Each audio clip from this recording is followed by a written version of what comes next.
គ្រប់ជំរាបសួរដល់បងប្អូនទាំងអស់គ្នាបាទជាយុវជនកម្ពុជាទាំងអស់គ្នាបាទជាពិសេសគឺសម្រាប់បងប្អូនដែលកំពុងតែស្វែងរកនៅឱកាសអាហារូបករណ៍ទៅបន្តការសិក្សានៅឯសាធារណរដ្ឋប្រជាមានិតចិនបាទហើយថ្ងៃនេះខ្ញុំក៏ចង់ឡើងមកធ្វើការឆ្លើយនៅសំណួររបស់បងប្អូនយុវជនម្នាក់ដែលគាត់បានសួរខ្ញុំនៅក្នុង channel YouTube របស់ខ្ញុំបាទហើយនៅក្នុងនេះសម្រាប់បងប្អូនក៏ជាបងប្អូនអរគ្នាដែលកំពុងតាមដាននៅវីដេអូមួយនេះដែលមិនទាន់ធ្វើការ Subscribe នៅ Channel YouTube របស់ខ្ញុំក៏សូមគោរពស្នើសុំដល់បងប្អូនអរគ្នាជួយធ្វើការ Subscribe នៅ Channel YouTube របស់ខ្ញុំអ្នកមួយដើម្បីទទួលបាននូវព័ត៌មានថ្មីពាក់ព័ន្ធជាមួយនឹងឱកាសអាហារូបករណ៍ទៅកាន់សាធារណរដ្ឋប្រជាមានិតចិនបាទដែលឡែកសម្រាប់វីដេអូមួយនេះគឺខ្ញុំចង់ឆ្លើយតបជាមួយនឹងសំណួររបស់បងប្រុសម្នាក់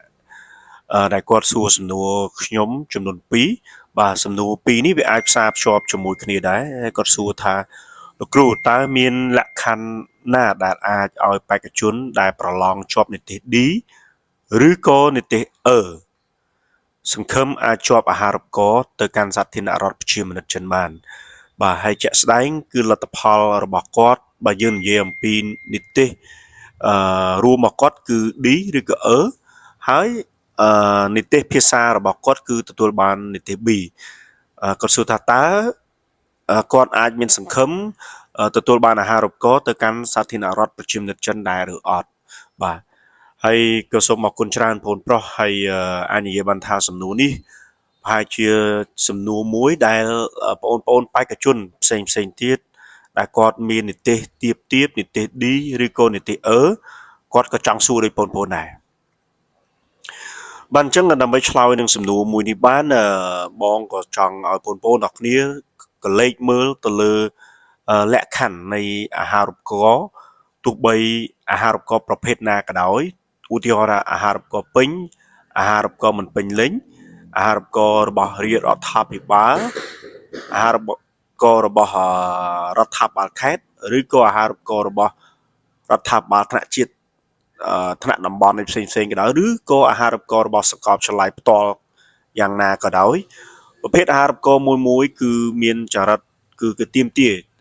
ចង់បាននៅគេហៅថាបេក្ខជនដែលមានគុណវុឌ្ឍិល្អបាទហើយបេក្ខជនដែលមានគុណវុឌ្ឍិល្អនេះគឺវាសំដៅទាំងព្រមគ្នាតែម្ដងទី1គឺពាក់ព័ន្ធជាមួយនឹងប្រវត្តិនៃការសិក្សារបស់គាត់គឺល្អមានន័យថាគាត់ទទួលបានលទ្ធផលល្អអ្វីដែលអាច proof ឬក៏អ្វីដែលអាចបង្ហាញថាគាត់ជាបេក្ខជនដែលមានគុណវុឌ្ឍិល្អគឺវាសម្ដែងចេញតាមរយៈលទ្ធផល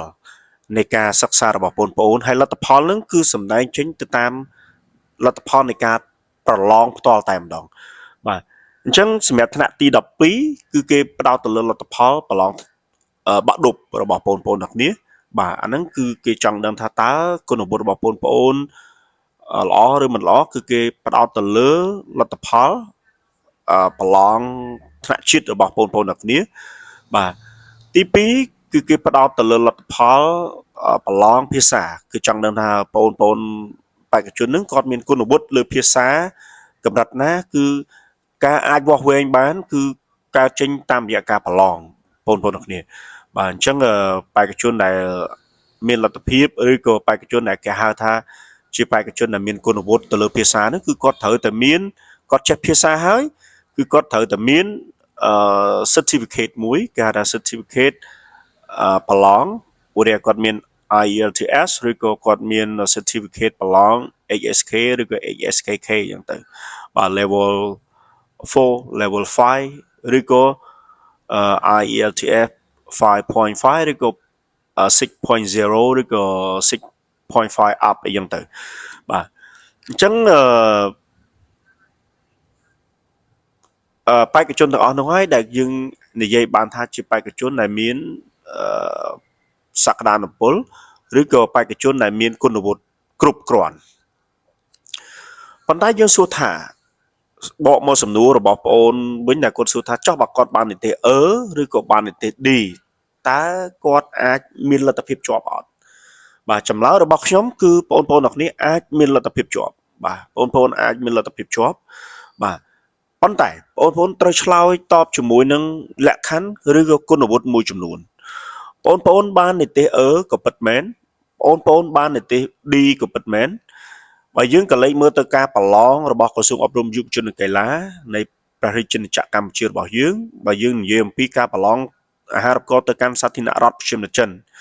បាទគេផ្ដោតទៅលើតែ2រឿងទេរឿងទី1គឺគេផ្ដោតទៅលើលក្ខខណ្ឌអាហារូបករណ៍គឺតែងតែផ្ដល់ហើយទី1អាយុទី2សុខភាពទី3គឺលក្ខខណ្ឌគេថានិស្សិតដែលមានគុណវុឌ្ឍិល្អមានលទ្ធផលល្អនោះគឺមិនសំដៅទៅលើលទ្ធផលបាក់ដូរពេលគេអត់រើសអើងថាបងអូននិទេសបងអូនមិនអាចដាក់ប្រឡងបានបងអូននិទេស D មិនអាចដាក់ប្រឡងបានទេគេអត់រើសអើងទេផ្ដល់អនុញ្ញាតឲ្យបងប្អូនទាំងគ្នាចូលធ្វើការប្រកួតប្រជែងដោយស្មើភាពទាំងអស់គ្នាបាទអញ្ចឹងអ្វីដែលបងប្អូនត្រូវមានគឺកម្រិតភាសាតែម្ដងអាចមានភាសាអង់គ្លេសឲ្យប៉ាកែអាចមានភាសាចិនឲ្យប៉ាកែអញ្ចឹងក្នុងន័យនេះការរៀនបំពន់បន្ថែមគឺជាកត្តាសំខាន់របស់បងប្អូនទាំងគ្នាបើឆ្លងតាមរយៈក្រសួងអប់រំគឺប្រឡងតែគណិតវិទ្យានិងវប្បធម៌ទូទៅទេបាទប្រឡងតែគណិតវិទ្យានិងវប្បធម៌ទូទៅឬក៏អាចមានសម្ភាសអីបន្តទៅចឹងទៅបាទប៉ុន្តែជាទូទៅប្រហែលជាមិនមានសម្ភាសទេហើយសម្រាប់គណៈកម្មការអាហារូបករណ៍បោះសម្ដេចគឺការប្រកួតប្រជែងគឺបងប្អូនត្រូវគោរពតាមលក្ខខណ្ឌបាទមិនមានការរើសអើងដូចគ្នាមិនមានការរើសអើងនិទេសដូចគ្នាប៉ុន្តែគឺគេផ្ដល់គុណវុឌ្ឍិបន្ថែមទៅលើនិទេសដែរបាទគេផ្ដល់គុណវុឌ្ឍិបន្ថែមទៅលើនិទេសគឺផ្ដល់លក្ខខណ្ឌជាពិសេសគឺសម្រាប់បងប្អូនដែលមានHSK បាទកម្រិតភាសាគឺជាកត្តាទី1ដែលយើងអាចនិយាយបានថាតើភាសាយើងល្អភាសាយើងប៉ាកែទាំងចិននិងអង់គ្លេសឬក៏មួយណាក៏បានទើបយើងអាចមានលទ្ធភាពទៅវគ្គបន្តទៀតបាទអញ្ចឹងក្នុងន័យនេះដើម្បីសួរថាតើមានលទ្ធភាពជាប់អត់ចឹងចម្លើយគឺមានលទ្ធភាពជាប់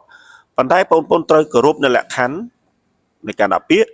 ហើយជាពិសេសគឺត្រូវពង្រឹងសមត្ថភាពខ្លួនឯងទី1គឺភាសាតែម្ដងភាសាគឺជាយានមួយបងត្រឡប់បកក្រោយតិចកុំថាតែនិទេសឬក៏និទេស D បាទនិទេស A ក៏អាចធ្លាក់ដែរបាទមិនមែនមានន័យថានិទេស A ឬក៏និទេស B ឬក៏និទេស C សិតតែពួកគាត់មានលទ្ធភាពអាចបន្តការសិក្សានៅសាធារណរដ្ឋប្រជាមានិតចិនបានទេប្រសិនបើគាត់មិនចេះភាសាអង់គ្លេសក៏អត់ចេះចិនក៏អត់ចេះអាហ្នឹងពិបាកហើយបាទបងប្អូនគ្នាពិបាកហើយប៉ុន្តែផ្ទុយទៅវិញសម្រាប់បងប្អូនដែលជាប់បាននិទេស D និទេសអង់គ្លេសរបស់គាត់ប៉ាកែយើងមិនអាចវាយតម្លៃទៅលើបេក្ខជនមួយគ្រាន់តែឃើញនិទេសរបស់គាត់យើងអាចវាយតម្លៃថាគាត់រៀនអត់នោះទេបងប្អូនគ្នាអញ្ចឹងការរៀនរបស់យើងម្នាក់គឺមានភាពខ្លាំងផ្សេងគ្នាអ្នកឯងខ្លាំងខាងវិទ្យាសាស្ត្រទៅអាចខ្លាំងខាងគណិតវិទ្យារូបវិទ្យាគីមីវិទ្យាទៅជីវវិទ្យាទៅប៉ុន្តែខ្ញុំខ្លាំងផ្នែកសង្គមខ្ញុំអាចខ្លាំងខាងខ្មែរខ្ញុំអាចខ្លាំងខាងភាសាបរទេសខ្ញុំអាចខ្លាំងផ្នែកតំណែងតំណងខ្ញុំអាចខ្លាំងខាងតែងសក្តីប្រវត្តិសាស្ត្រអីចឹងទៅបាទអញ្ចឹងមានថាភាពខ្លាំងរបស់ម្នាក់គឺខុសគ្នាបាទហើយក៏យើងមិនអាចវាតម្លៃទាំងស្រុងបានថានៅពេលគាត់តែយើងឃើញនិទេសគាត់និទេសគាត់ D យើងអាចនិយាយមកថាអូគាត់រៀនខ្សោយនៅវិទ្យាល័យទេយើងអាចសន្និដ្ឋានបានទាំងស្រុងទេដោយសារតែកត្តាមួយចំនួនវាអាចនឹងជះឥទ្ធិពលដែរនៅពេលដែលយើងប្រឡងយើងមើលអត់ឃើញទេបងប្អូនគ្នាពេលខ្លះយើងឈឺពេលខ្លះយើងអារម្មណ៍អត់ល្អអាហ្នឹងក៏អត់ទៀងដែរអញ្ចឹងប៉ុន្តែវិជាការសន្និដ្ឋានជារួមមានន័យថាលទ្ធផលល្អទើបបង្ហាញថាបេក្ខជនហ្នឹងគឺជាបេក្ខជនមានគុណវុឌ្ឍិអញ្ចឹងវាសរុបពីនៅតែអញ្ចឹងដដែលទេប៉ុន្តែជាការសន្និដ្ឋានរបស់ខ្ញុំគឺឬក៏ជាការសន្និដ្ឋានជារួមរបស់ក្រុមការងារគឺយើងមិនផ្ដោតទៅលើនិទេសប្រមាណទេបាទប៉ុន្តែអ្វីដែលយើងផ្ដោតទៅលើគឺភាពជាក់ស្ដែងរបស់បងប្អូនច្រើនជាងនិងលទ្ធផលជាពិសេសគឺភាសាតែម្ដងអញ្ចឹងហើយបានជាយើងនៅវគ្គសម្ភារឬក៏វគ្គនៅការវគ្គជ្រើសបឋម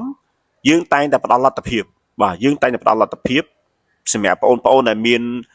HSK5 ឬក៏ HSK6 បាទប៉ុន្តែនិទេសគាត់ទាបនិទេសគាត់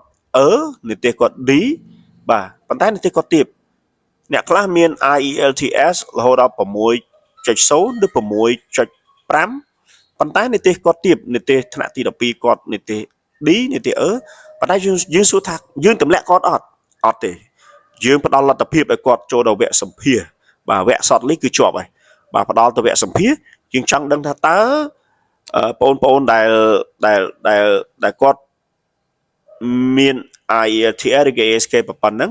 ហើយចំណេះដឹងរបស់គាត់អ្វីដែលពាក់ព័ន្ធជាមួយនឹងចិនគឺកម្រិតណា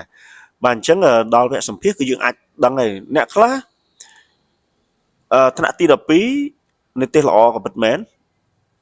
ប៉ុន្តែនៅពេលដែលយើងជួបសម្ភារជាមួយគាត់គឺគាត់ធ្វើអត់បានល្អបាទព្រោះកាលណាសម្ភារយើងប្រើប្រាស់3ភាសាយើងផ្ដល់លទ្ធភាពឲ្យបេក្ខជនដែលចេះប្រើប្រាស់ភាសាបរទេសជាគោលអាចប្រើប្រាស់ភាសាចិនអាចប្រើប្រាស់ភាសាអង់គ្លេសហើយបើអត់លទ្ធភាពតែម្ដងគឺប្រើប្រាស់ភាសាខ្មែរបាទហ្នឹងគឺជាដំណាក់កាលចុងក្រោយតែម្ដងបាទអញ្ចឹងហើយក្នុងន័យនេះគឺចង់ជំរាបជូនបងប្អូនចេះថា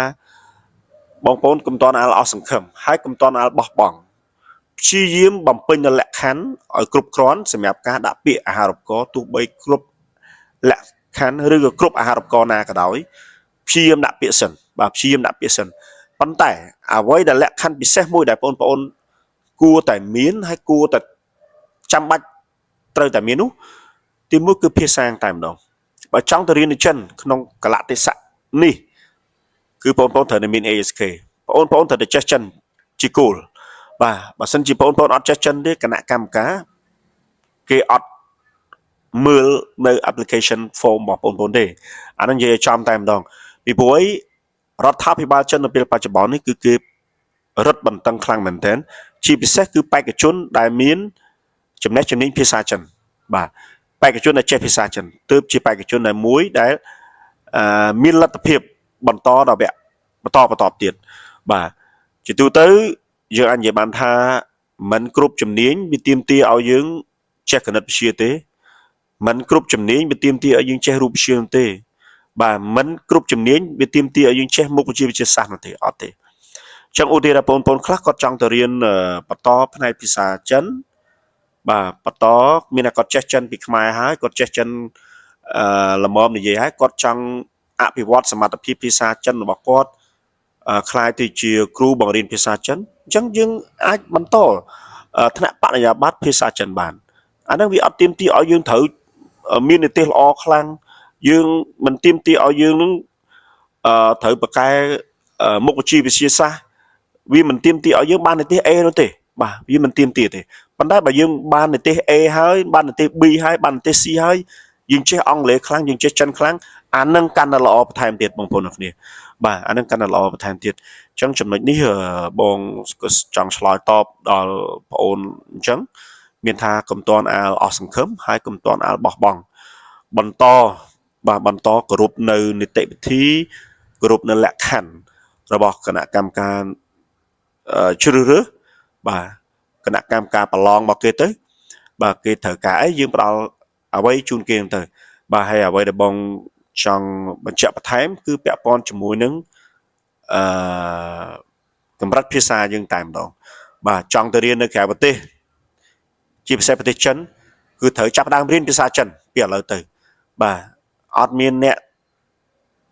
រងចាំយើងទេហើយក៏ត្រូវចាំថាចាប់ពីឆ្នាំខាងមុខទៅអត់ចេះភាសាចិនគឺបងប្អូនទោះបីនិទេស A ក៏ដោយក៏ដាក់អត់បានដែរបាទនិទេស B ក៏ដោយក៏ដាក់អត់បានដែរអញ្ចឹងកត្តាភាសាមួយគឺជាកត្តាចងភ្ជាប់លក្ខខណ្ឌទី1តែម្ដងមិនមានភាសាគឺมันអាចដាក់ពាក្យប្រកួតប្រជែងអាហារូបករណ៍ទៅកាន់សាធារណរដ្ឋប្រជាមានិតចិនបានទេប្រហែលជាគេមិនបំពាក់បំពន់បន្ថែមនៅភាសាចិនមួយឆ្នាំសម្រាប់បេក្ខជននោះទេបាទគឺតម្រូវឲ្យបេក្ខជនដែលមានចំណេះជំនាញភាសាចិនតែម្ដងដើម្បីធ្វើការដាក់ពាក្យអញ្ចឹងហើយបងប្អូនដែលត្រៀមខ្លួនថាចង់ទៅរៀននៅចិនទោះបីនិទេសអ្វីក៏ដោយបងលើកទឹកចិត្ត